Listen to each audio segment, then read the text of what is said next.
touch of Midas is not golden for every time. મિડાસ નામના એક રાજાને એવી સિદ્ધિ મળી જાય છે કે જેને અડશે એ સોનું થઈ જશે. ત્યારે તો ચમત્કાર થઈ ગયો ને એને આનંદના ફુવારા એની અંદર ફૂટી નીકળ્યા. એ જઈને બેડરૂમમાં પલંગને અડ્યો, દિવાલોને અડ્યો, કિચનમાં જઈને અડ્યો, ફર્નિચરને અડ્યો, ગાડીઓને અડ્યો, જેને અડ્યો એ સોનું થઈ ગયું. My God, what a happiness! It is a Midas golden touch. ચારે બાજુ સોનું સોનું સોનું, બધું જ સોનું થઈ ગયું. And what happened? All of a sudden, his daughter and his wife ran to him and embraced him. એની પત્ની અને એની દીકરી જઈને એને ભેટી પડ્યા. એ ગમે તેટલી ચીસો પાડતો હતો, નો નો નો, અને બધા દોડી ગયા. દીકરી સોનાની થઈ ગઈ, પત્ની સોનાની થઈ ગઈ. માત્ર એને શ્રાપ એ હતો કે તું સોનું નહીં થઈ શકે. એના સિવાયનું બધું સોનું થઈ ગયું. જિંદગી ઝેર થઈ ગઈ.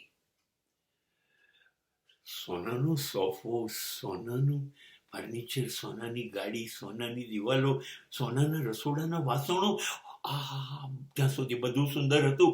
પણ જાનથી વાલી પત્ની અને દીકરી જ્યારે પોતું સોનાનું બની જાય ત્યારે શું? જીવનમાંથી રસ ખલાસ થઈ ગયો. બસ આ વાર્તાનો અંત છે.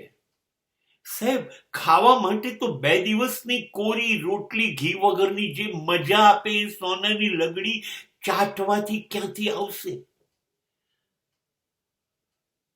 પાપા પાપા બોલતી દીકરી જે આવીને ભેટી પડે અને ખોળામાં બેસી જાય, એ હવે સોનાની દીકરી હલશે નહીં. એ પત્નીની આંખમાં તમારા માટે જે નિરાંત હતી, જે પ્રેમ હતો, એ હવે પૂતળામાંથી નહીં દેખાય. સોનું શું ખરીદી લાવશે તમારા માટે? સોના પાસે ચમક છે. સોના પાસે જિંદગીનો ચમત્કાર નથી. ચમકે છે, પણ દરેક ચમક આંખોને આંજી દે છે અને પછી ક્યારેક આંધળા પણ કરી દે છે. જેની પાસે અત્યંત સોનું થયું ને, એની પાસે ઈર્ષા આવી, અભિમાન આવ્યું, વેર આવ્યું, ઝેર આવ્યું, સમાજને એ દુશ્મન ગણતો થયો. એની અંદરથી પ્રેમ ગાયબ થઈ ગયો. અને કદાચ માણસ બિલકુલ ગાયબ થઈ ગયો, એની અંદર સતાયેલો છુપાયેલો વર્ષોથી એ જાનવર પ્રગટ થઈ ગયો. આ બધું સોનું લાવ્યું. તમે માનો છો સોનું સદગુણ ખરીદી શકે? સોનું હૃદયની લાગણી છલકાઈ શકે? સોનું આંખના ખૂણા ભીના કરી શકે? સોનું ચારે બાજુ પ્રેમ વરસાઈ શકે એવું તમે માનો છો?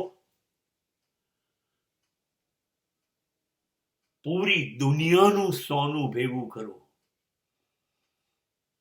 અને છતાં એની તાકાત નથી. તમારી અંદરની બધી ખરાબીઓ દૂર કરવાની તાકાત નથી. હા, સોનું તમારી અંદર ખરાબીઓ ઉમેરશે, ખરાબીઓ હટાવશે નહીં, વધારશે. અને તમારે જરૂર છે સદગુણની. તમારે શૈતાન નથી બનવું. સોનું શૈતાન બનાવશે.